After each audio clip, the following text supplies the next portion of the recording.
Hello, Chesterfield. My name is Ellen Clifford.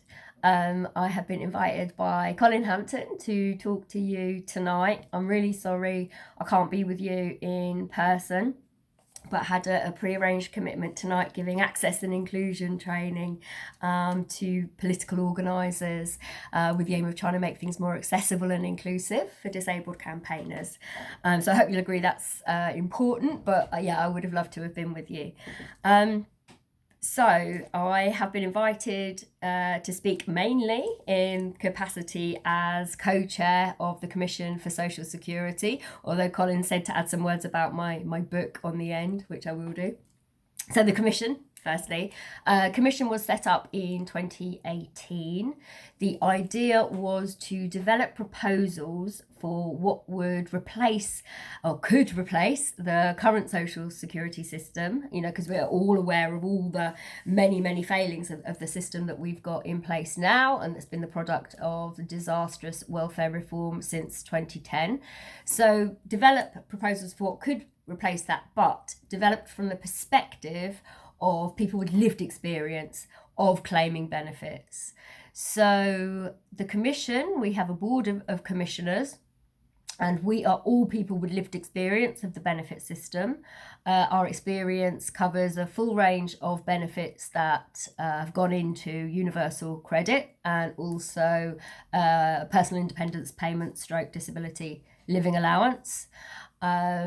We cover different diversities in terms of equality strands, but also under the umbrella of disability, we cover numerous different impairments. So we have a deaf British Sign Language user on the board, and then we cover mobility impairment, mental distress, etc.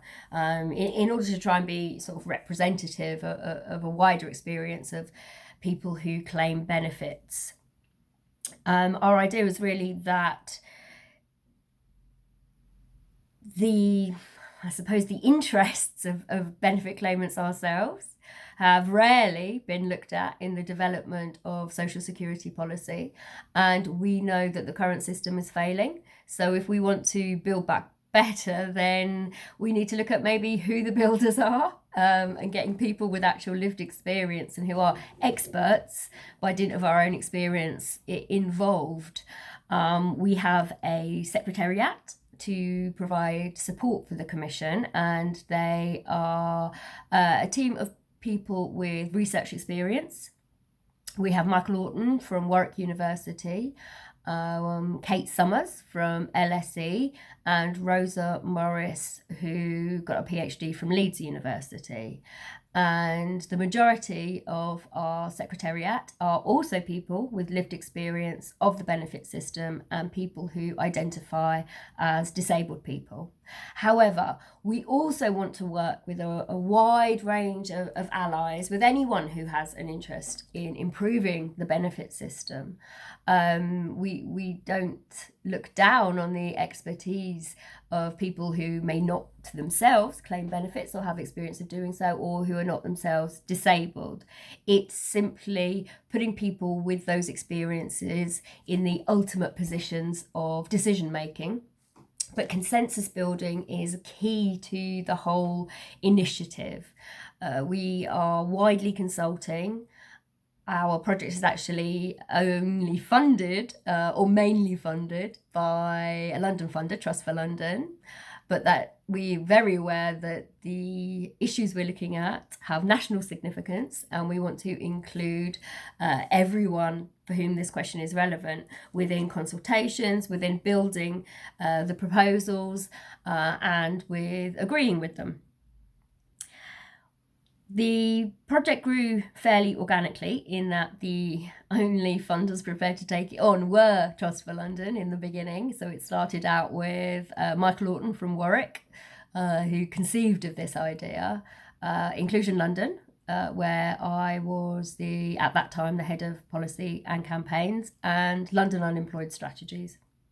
And the three of us came together, managed to get some funding, and the Commission grew very organically from there. We were able to get in people with lived experience representing grassroots, claimant and disabled people's groups and organisations from across London, onto the Board of Commissioners, as it was. From there, all decisions were taken about what form it would take, the fact that it was going to be set up as a commission, and then filling gaps on the commission to become more representative, and so on. And then extra funding was able to be pulled in to hold national workshops across the whole of the UK to build that further consultation, building ownership for the commission as far as we can. And we also managed to get some extra funding from Trust for London to hold drama, poetry, creative workshops to hear the voices of particularly disabled people from harder to reach groups. For example, people with learning difficulties, for whom the kind of more technical conversations around policy development might not be accessible, to make sure that everybody felt that they had a voice and could be included in some way. What we found is that despite the wide range of people involved, we were able to come to some agreements fairly quickly, and that contrasted sharply with Michael's previous experiences of working with a group of charities, where the initiative had actually completely broken down just over the first question of principles, and people couldn't agree those. What we found is that the commissioners not only agreed those quite quickly, but when we held our first consultation after we formally launched our call for solutions, as we called it, we asked for comment on our principles, and we found overwhelming support for those. And I'll just go through those principles now. So they are: 1, make sure everyone has enough money to live and support extra costs, for example, to do with disability and children. 2, treat everyone with dignity, respect and trust, and the belief that people should be able to choose for themselves. 3, be a public service with rights and entitlements. 4, be clear, user-friendly and accessible to all, involving people who have actual experience of the issues from all impairment groups in creating and running the system as a whole. 5, include access to free advice and support. Make sure people can access support to speak up, be heard, or make a complaint.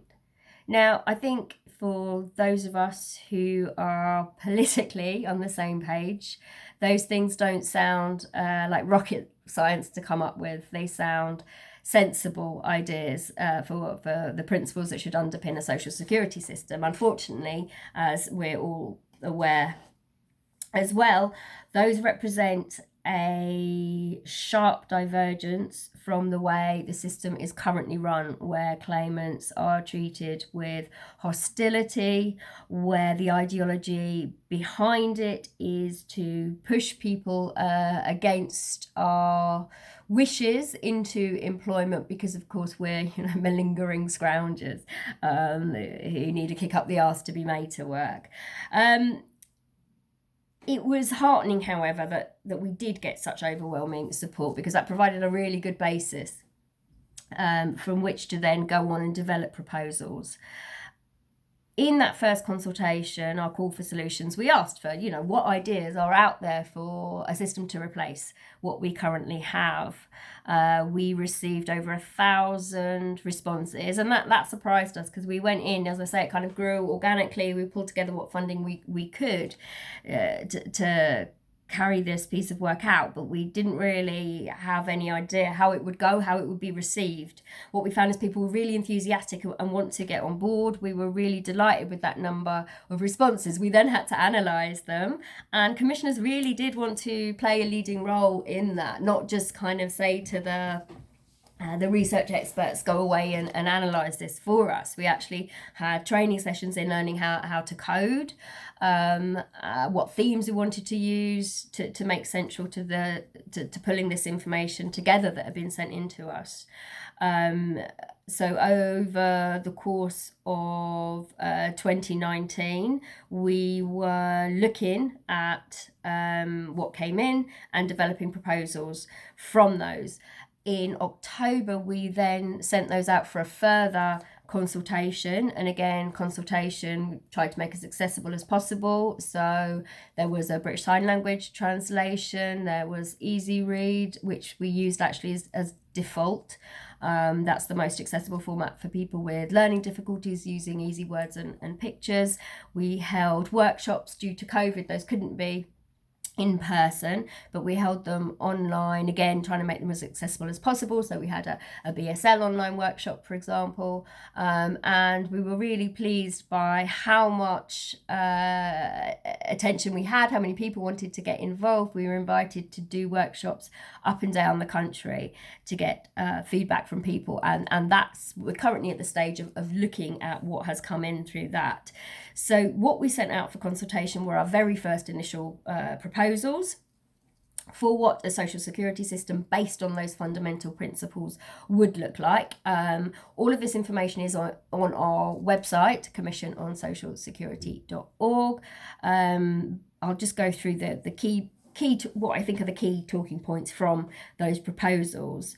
I mean, first of all, we have a list of measures that came in with welfare reform that there's overwhelming support should be abolished. For example, bedroom tax, 2-child limit, benefit cap, etc. And a lot of those are actually in line with current Labour policy. The next big idea is the idea for a guaranteed decent income, which would be set at minimum income standards level, reflecting the work done by Joseph Rowntree Foundation and New Economics Foundation, for example. This would be completely unconditional, no sanctions, but the difference between this and universal basic income would be that it would actually be means tested. So resources would be targeted at those who are most disadvantaged. It would, like universal credit, be paid or be calculated on a household basis, but it would be paid, it would be split and paid to individual adults within the household.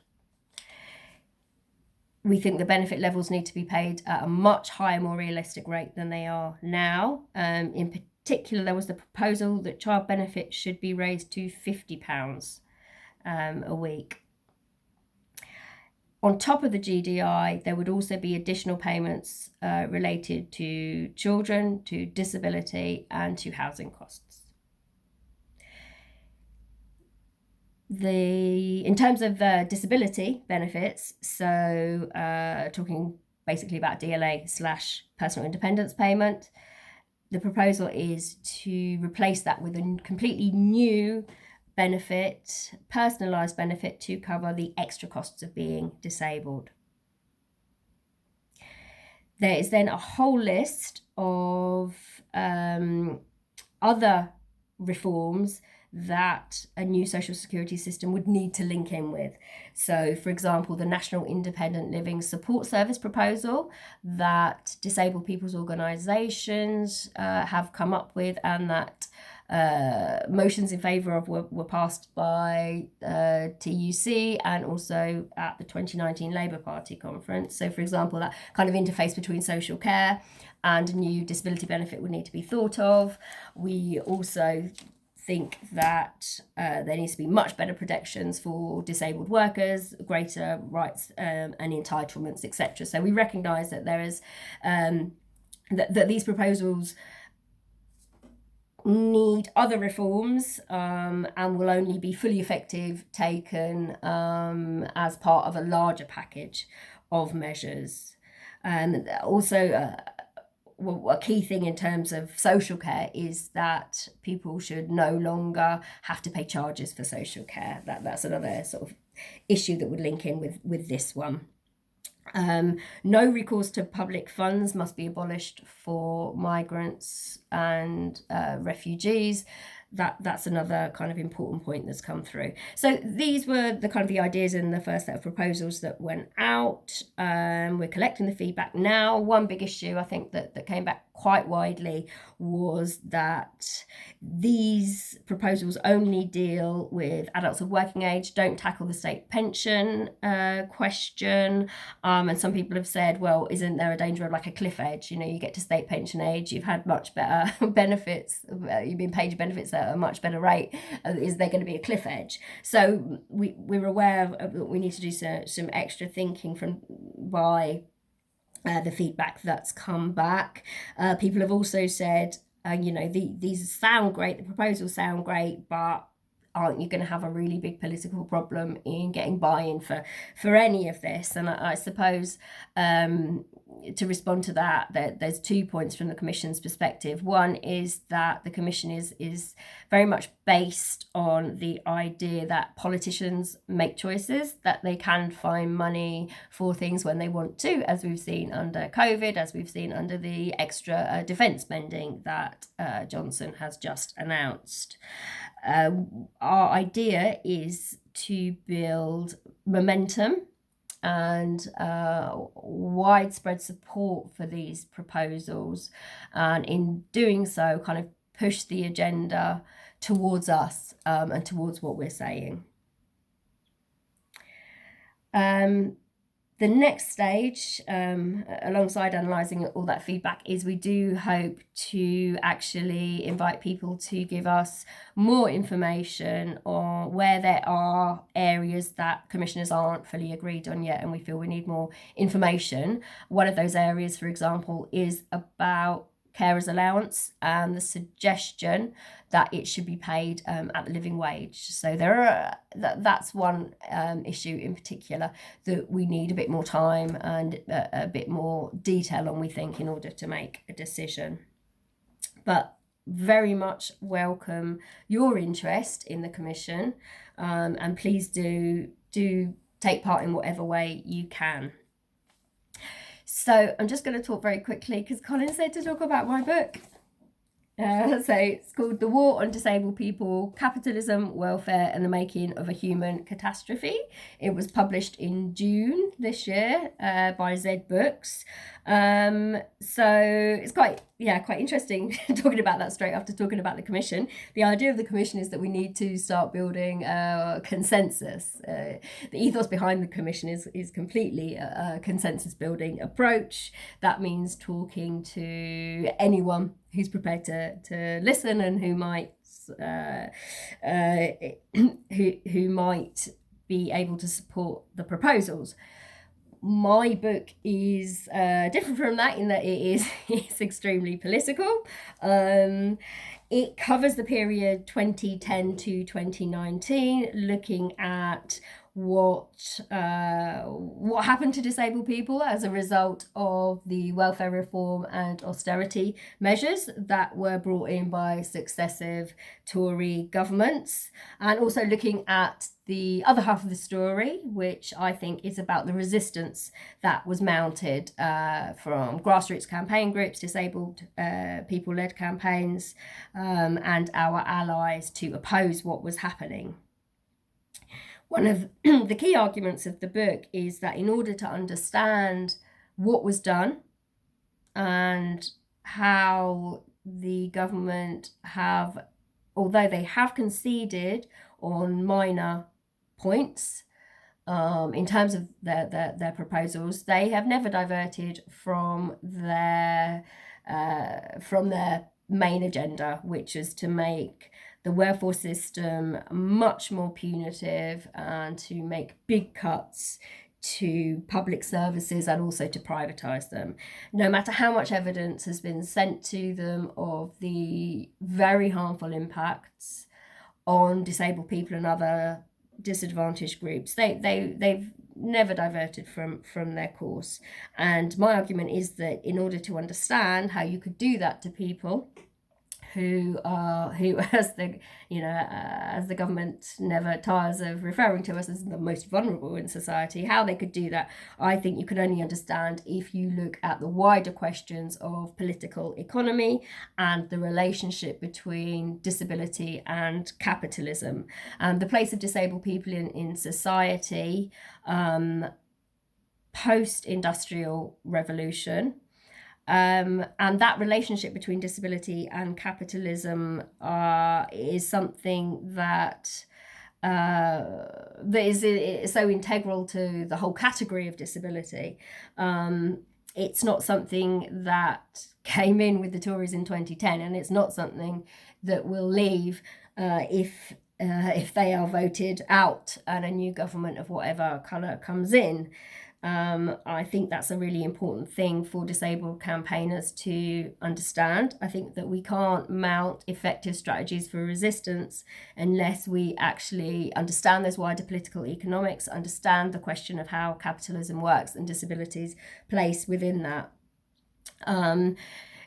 Welfare reform and austerity, obviously I'm arguing, is deeply ideological, but there's the additional argument that some of the worst impacts can also be linked to the factor of how hidden and marginalised disabled people's lives are. There just isn't a wide understanding across society of even who disabled people are. I mean, the book has to start with a chapter on who we are. I mean, I think the majority of non-disabled public kind of think of us as think of disability and wheelchairs. Well, only 8% of disabled people will ever need to use a wheelchair. There's a lot of myths and misconceptions around our lives and our experience in life, and that not only allowed the government to get away with, particularly under the coalition years, of spinning this line that welfare reform was necessary because of benefit fraud. It allowed them to get away with hiding what they were doing to disabled people, but it also meant that there were consequences to the measures they were bringing in that they didn't know, that they didn't even know, and they didn't care. It wasn't an ideological priority for them to care, but I think there were some things that were unexpected to even them, and I think one example of that is how there's been a cumulative impact between the austerity cuts to public services and welfare reform. I don't think that they fully realised how many disabled people are out there living in the community without access to any form of support to even get online if they had the digital equipment to do so, don't have support to read their mail, to fill in benefit forms. So I think some of the worst impacts have been a result of that. But I also argue that the reason why our lives are so hidden is because we have been purposefully excluded from society, and that goes back to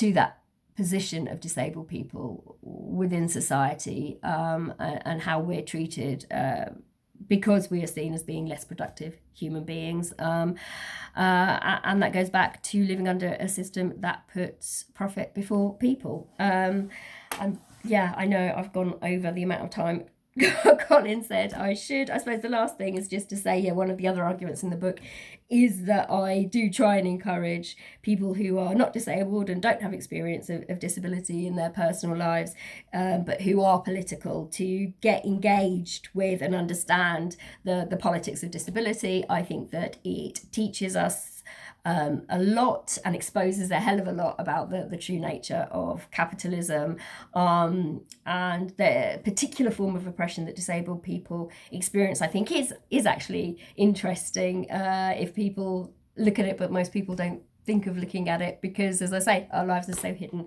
So I'll leave it there. Sorry for waffling on so much. I hope some of that was useful, and hopefully see you one day in Chesterfield. Bye.